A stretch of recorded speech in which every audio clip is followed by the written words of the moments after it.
Today on This Week in Iowa, a look at what went wrong with Iowa's caucus, then how the candidates spun their results heading into New Hampshire, a discussion on what this means for Iowa's first-in-the-nation status, and how Iowa's Republicans are sticking with the Democrats through all of this. Thanks for joining us on This Week in Iowa. I'm Jack Miller. And I'm Stephanie Engelson. Thank you for joining us as we fill in for Sabrina Ahmed, who is on maternity leave.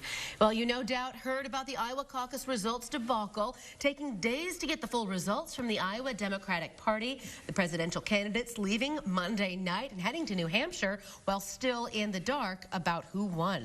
And that led to candidates days later all spinning the narrative to say they had won or were leading, especially given for the first time the state party released three numbers, the first and second alignments and then the state delegate equivalents. In the first couple days after the caucuses, it was a battle between former Mayor Pete Buttigieg and Senator Bernie Sanders for the state delegate equivalents and first position in the first and second alignments. Even Senator Amy Klobuchar taking advantage of the unknown.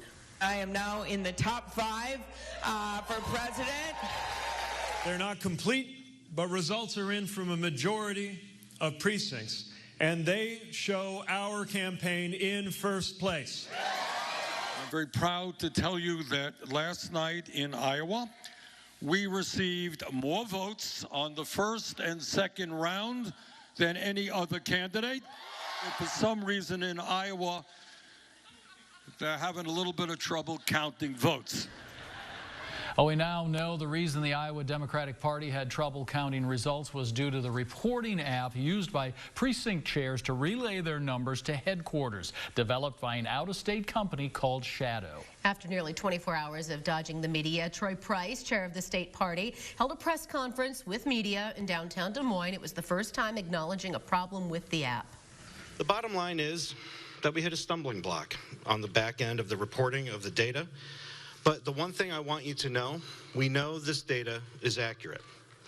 And we also have a paper trail and documentation that have been able to use to provide information to help verify the results. Of course, we know verifying those results took days, but seemingly allowed for the slow trickle of accurate numbers from the state party. Or so we thought. The day after that press conference, Local 5's Rachel Droz broke the story of a discrepancy between numbers reported by Monona County and what the state party had for that county. IDP reported 207 people participated in the first alignment, but it turns out 216 people actually did. The Polk County Democrats also found errors last week, saying in a tweet that they were working to fix it. Well, the next day, Tom Perez, chair of the Democratic National Committee, ordered a complete recanvassing of the results, but the IDP said should any presidential campaign request one, then they're prepared. So the debacle continued from there. Well, now the country is asking what is next for Iowa. Given the debacle with caucus night reporting, seemingly constant delays and wrong numbers, some are wondering if the Iowa caucuses will continue to be first in the nation. It's a serious question with real-world consequences. And that is the focus of this Sunday morning. Coming up, we sit down with a number of experts and ask what happened and can we recover to save our beloved political status. That's next. You can save money this year with just the swipe of a finger. Tonight, Local 5 is on your side with how you can use your phone to save and even make money. From selling the pictures you take to saving up to 80% on your prescriptions. We'll tell you about 11 apps that can put money back into your pocket. Taking care of your money tonight at 10 on Local 5.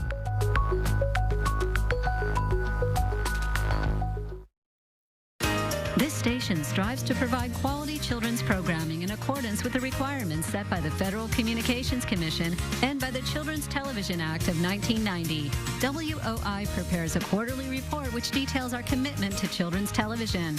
We invite the public to inspect these reports and comment on our efforts to provide for the educational and informational needs of the children in our community. These reports are available for public inspection at weareiowa.com. It's another freezing cold Iowa winter. Will your furnace make it through? Do you want to take that chance? Have one of our top-notch comfort consultants out to give you a free estimate and we'll give you a free furnace with the purchase of a high-efficient air conditioner. All you pay is a labor to install it. And with approved credit, you can get 0% interest with no payments for 6 months. So call Shaw Y'all, Iowa's most trusted plumbing, heating, and cooling company for your free quote today. Oh my gosh, this is the first time in a long time we don't have anything going on with the kids tonight. Yeah, we do. We have Pablo's birthday after practice. You didn't have that on the calendar? I know, I forgot.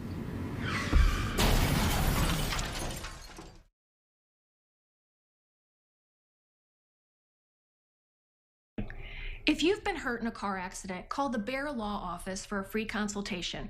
It won't cost you a dime unless we recover money for you and your family.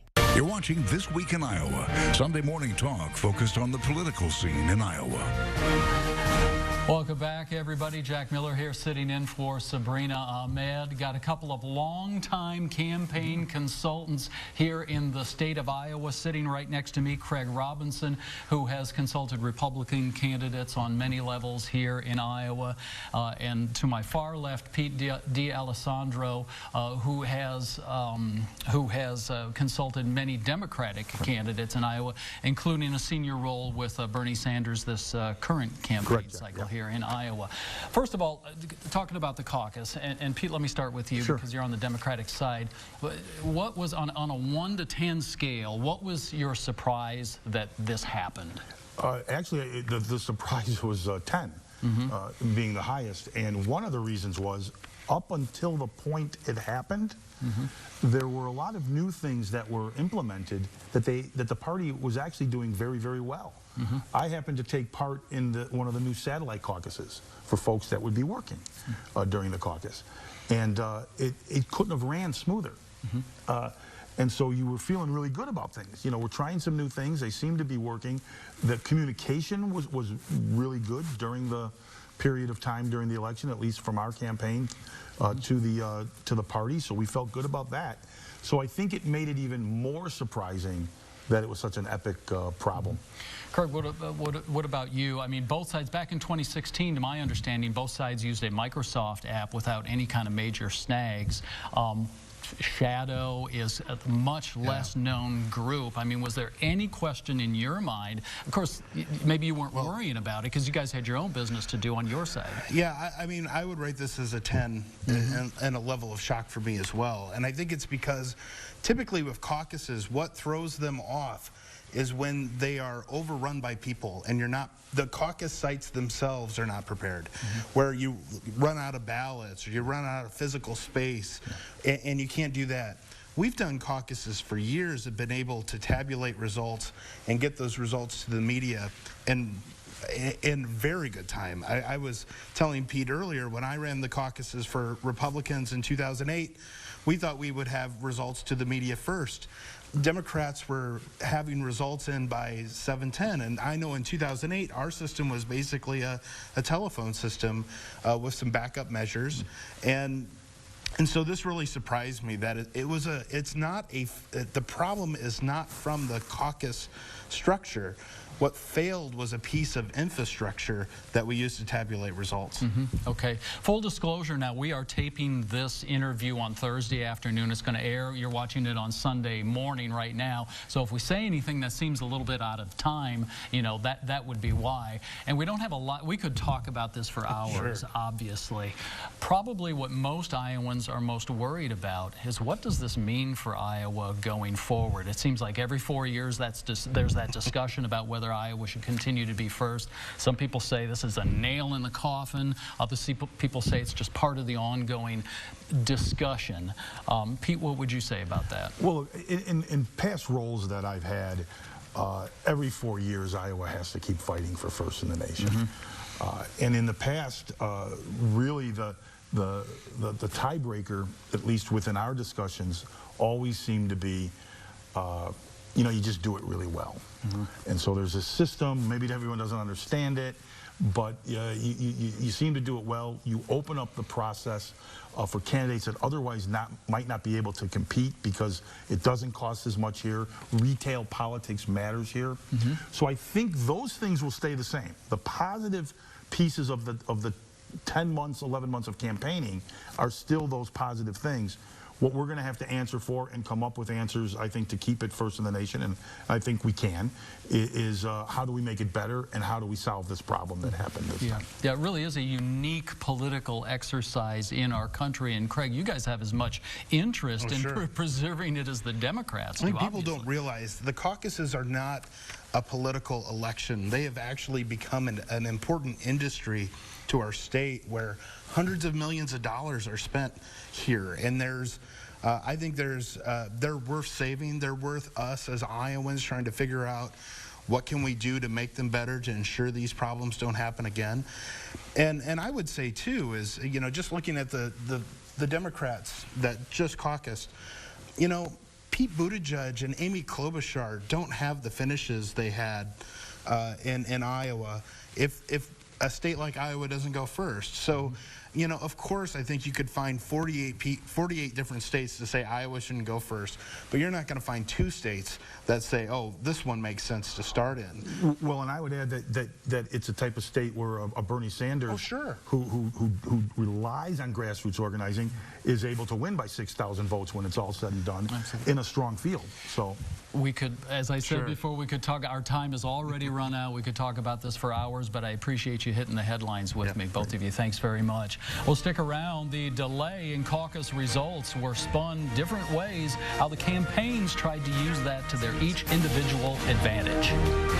Mattress Supercenter is now open in Des Moines. Huge selection of quality mattresses at low prices. Queen size pillow top mattress starting at just $199. Queen size memory foam mattresses starting at just $399. No credit check financing. No money down. No interest for 90 days. On-site warehouse allows you to take your mattress home today. Prefer delivery? Come in before 2 p.m. and enjoy same-day delivery. If you're looking for a quality mattress at low prices, come to Mattress Supercenter's grand opening sale on Merle Hay Road in Des Moines. For Local 5, most accurate isn't just a phrase, it's everything. The rain comes in late Friday night now, after midnight, and into Saturday morning. Every commute. Frost is possible early on today, so may need that scraper handy. Every school day. That's 4 degrees, feeling like sub-zero temperatures when you factor in the light breeze. Every forecast, accurate, so you can plan your day. 20 to 25 mile per hour sustained winds gusting as high as 30. Local 5 weather. We are Iowa's most accurate forecast.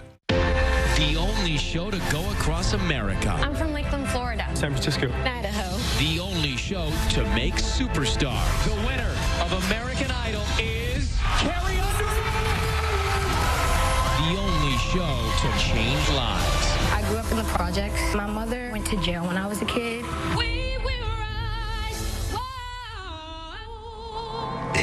We got you. American Idol, February 16th on ABC. It's your voice and your vote. No matter your choice, decisions of politicians impact your everyday life. That's why Local 5 asks the tough questions. You guys knew about this last year. Why not fix the program last year? Uncovering the facts so you can make the right choices for you. How do you close the wealth gap in our country? From the State House to the Capitol, your legislators and candidates can affect real change. Know what their plans could mean for your family. Get local politics alerts straight to your phone.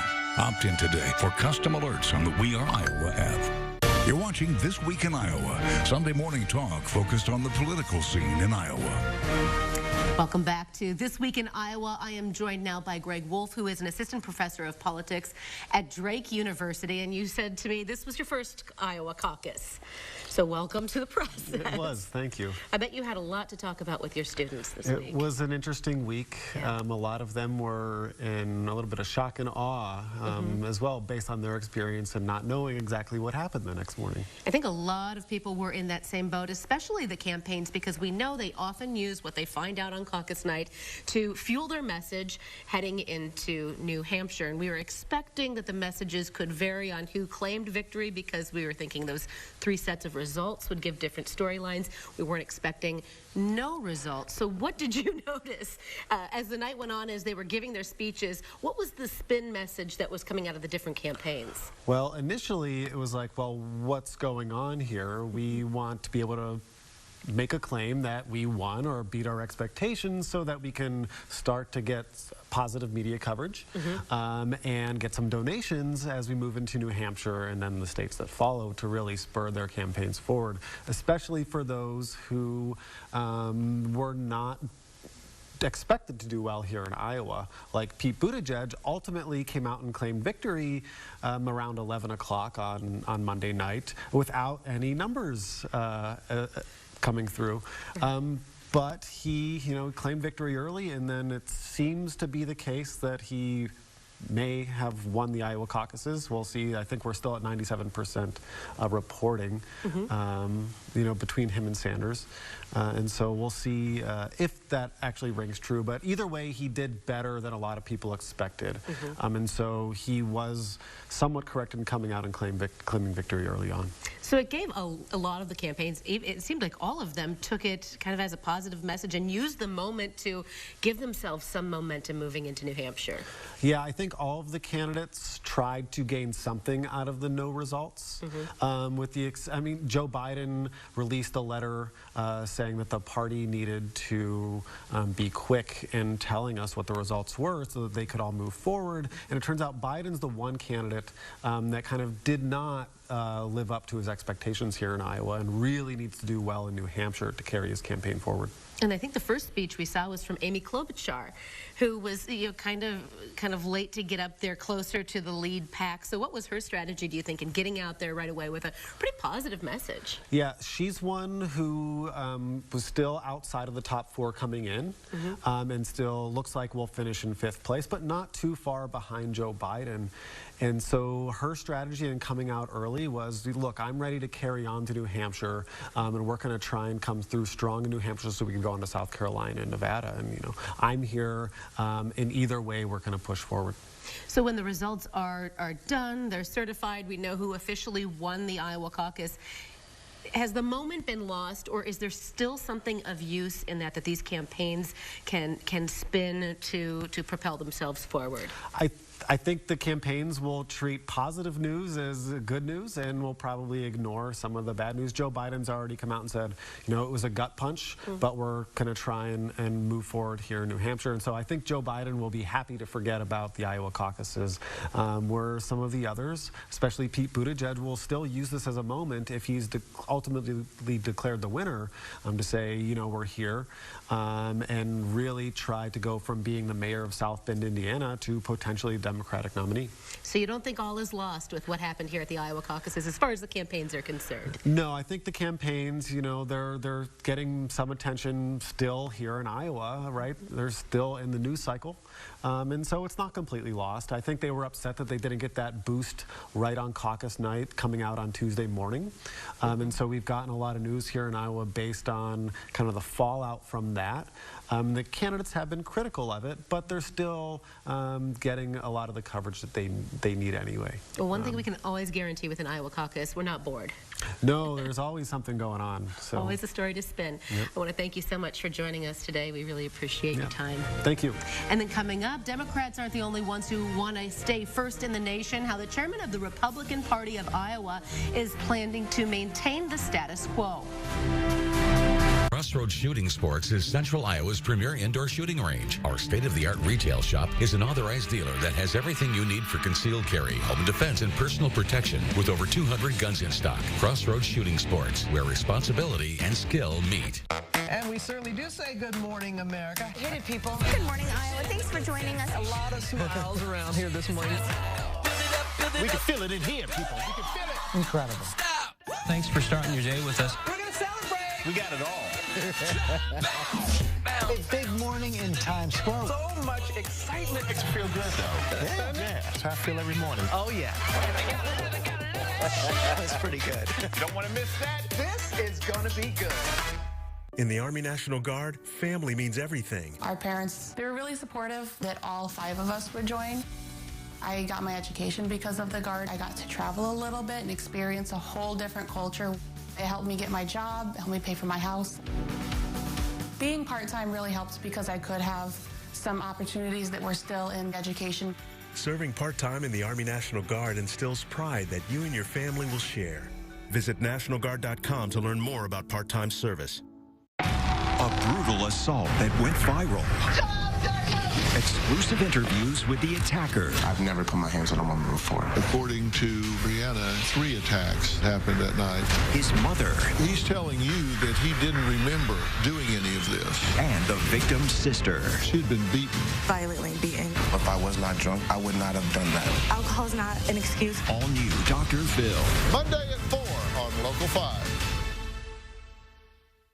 Crossroads Shooting Sports is Central Iowa's premier indoor shooting range. We feature a state-of-the-art retail shop, including full-service conference and training facilities. Our certified staff takes your safety, security, and education seriously. Crossroads Shooting Sports, where responsibility and skill meet. Welcome back to This Week in Iowa. I'm Jack Miller, and I'm here with the chairman of the Iowa Republican Party, Jeff Kaufman. Jeff, thanks for joining us. Great to be here. This has been a bizarre week. It's been a horrible week for Iowa Democrats. But as we know, everybody's interest in the Iowa caucuses, Republicans aren't sitting back and really laughing at them, because this is a serious situation for your party as well. Well, it is. And here's the thing. Accuracy is paramount to everything, and I understand the frustration. I truly do. I understand the frustration for the candidates, the Democratic candidates. I understand the frustration for media, but we've got to get it right. There's one thing worse than what's going on right now, and that is reporting inaccurate results. So I just, I'm telling my folks, just be patient, take a breath. We're not going to get these results back when we went to it. This is a long, long process. We're going to know what happened in Iowa, and I just want to emphasize to everyone that the desire and the goal for accuracy. I mean, that part of all of this process, I applaud that. And we want to be fully transparent for our viewers too, because you and I are taping this interview on Thursday afternoon. It's not going to air till Sunday morning. So in terms of the outcome of the caucus, there may be more information that we don't know as of this taping. Now, for those also who don't know, how does your process on the Republican side differ that allowed you to avoid the similar kind of problems that we saw for the Democrats? Yeah, I mean, we're a simpler process. We report one set of numbers. Basically, people come in, they voted for Donald Trump or one of the other 2 candidates, and then we reported those numbers out. Now, our people, about 75%, used our app to report. The other 25%, they would either call in or email in. Of course, we have all the internal checks the Democrats had, so we had backups and backups to the backups. Obviously, we didn't have to worry about the paper trail. Thank goodness the Democrats had that paper trail, and that's why they're going to be able to report out accurate numbers. And obviously used a different app, too, because the app that was developed for the Democrats there were some Democrats that were involved in the development of that app, and you used a completely different app. That's correct, yes. Okay. So where do we were talking earlier about this is actually, in a weird sort of way, brought Iowa Democrats and Republicans together for the moment because of their self-interest in trying to maintain our first-in-the-nation status in 4 years from now. Absolutely, and I would capitalize the word self on self-interest, because this isn't just about Republicans and Democrats. This is about the entire state. We've got upwards of $40 million of economic activity here because we're first in the nation. We are the attention of the entire world for a time period. That's good for Iowa. I mean, what other scenario would you have where the world sees our beautiful capital, sees downtown Des Moines, sees our businesses and entrepreneurship? And the other part about this process of nominating a presidential candidate, it has to start in Iowa. It absolutely has to. Iowa made Barack Obama. I may have disagreed with Barack Obama's policies, but we made him as president of the United States. Pete Buttigieg wouldn't even be on a speck on the radar if this process would have started in California and New York. And we have taken the lead in diversity as well. I get very, very tired, Jack, of hearing people say, well, demographically you're not diverse enough. For crying out loud, what else do you want? Barack Obama won, and then Ted Cruz won, and Marco Rubio got 3rd. We here in Iowa have proven without any doubt that we judge our candidates on both sides of the aisle by the content of their character, not by their skin color. And so we have a lot to brag about here in Iowa. And because we've had to wait for an extra 48 hours for the results, Listen, that's no reason to dump something that has lasted for a long period of time. Now, do we need scrutiny to see what went wrong? You bet. Do we need to work together and make sure both parties are ready when we're both going to have open elections in 2024? You bet. But to actually change this, take away the Democratic grassroots at its very base in this caucus, that's no reason to do that. And we've just got 30 seconds left, but so, yeah, people from around the country may say, well, they have an economic self-interest in being number one, but as you explained, this is a unique process that happens in Iowa, unlike really any other state in the country. Absolutely, and believe me, yes, there is a self-interest there, but I'll guarantee you I'd have double the hair on my head had I not gone through 2 caucuses. It's a wonderful thing that we have, but this is democracy at its finest, and the Hawkeye State is absolutely the perfect place to start, because anybody can throw their hat in the ring and try to be president in Iowa. Not in California, Texas, or New York, but only in Iowa. We got to go. Jeff Kaufman from the Iowa Republican Party, thanks so much. And I like what you're doing with the hair that's still left on your head. I think it looks fantastic. This Week in Iowa, we'll be right back. Ensure your retirement is set up for success by watching Retiring Today with Lauren Merkel on Local 5 Sundays at 10:30 a.m. and 4:30 p.m. You'll love to hear new ideas to help you get ready to retire. Retiring Today with Lauren Merkel. It seems like furnaces always break down at the most inconvenient times. We can prevent that from happening with the Shaw Furnace Tune-Up from one of our award-winning service techs. Call now and get a Shaw tune-up for only $129 and give yourself the peace of mind that your system will operate safely and efficiently all winter long. So call Shaw, y'all, Iowa's most trusted plumbing, heating, and cooling company today. Shaw Heating and Cooling. Call Shaw, y'all. Accuracy means tracking the story. We do a good job of breaking it down and showing people what they can expect. It is so important to not only let you know what's happening at the moment, but to track out what's going to happen in the future. When exactly, at what time is it going to reach your neighborhood? On our We Are Iowa app, we have the interactive radar. If you can't catch our newscast, if you're out and about, you can zoom in on the map and know when that storm's going to arrive. We give the information that's needed and we give it accurately. And I think people really appreciate that. People are hungry for things that can make their life better, whether it makes them healthier. Inspiring stories that give you what it takes to take the next step to follow your own dreams. People run across a situation where you might not be able to figure out how to accomplish a goal. We can introduce them to somebody who might have a solution. You're going to know what's happening here across the state of Iowa. A show that inspires and empowers you to make the best decisions for your family. Watch Iowa Live, weekdays from 7 to 10 on CW Iowa 23. Ensure your retirement is set up for success by watching Retiring Today with Lauren Merkel on Local 5 Sundays at 10:30 a.m. and 4:30 p.m. You'll love to hear new ideas to help you get ready to retire. Retiring Today with Lauren Merkel. That's about going to do it for us today. Nice to know that when a crisis hits, it's still possible for Republicans and Democrats in Iowa to work together, as we've seen this morning. Might be the biggest message we're taking out of this long and interesting week, Jack. And if you've missed any of our caucus coverage or you would like to go back and review it, you can always watch This Week in Iowa and our related political coverage on weareiowa.com. And don't forget to check out our podcast. Thanks for being with us this week.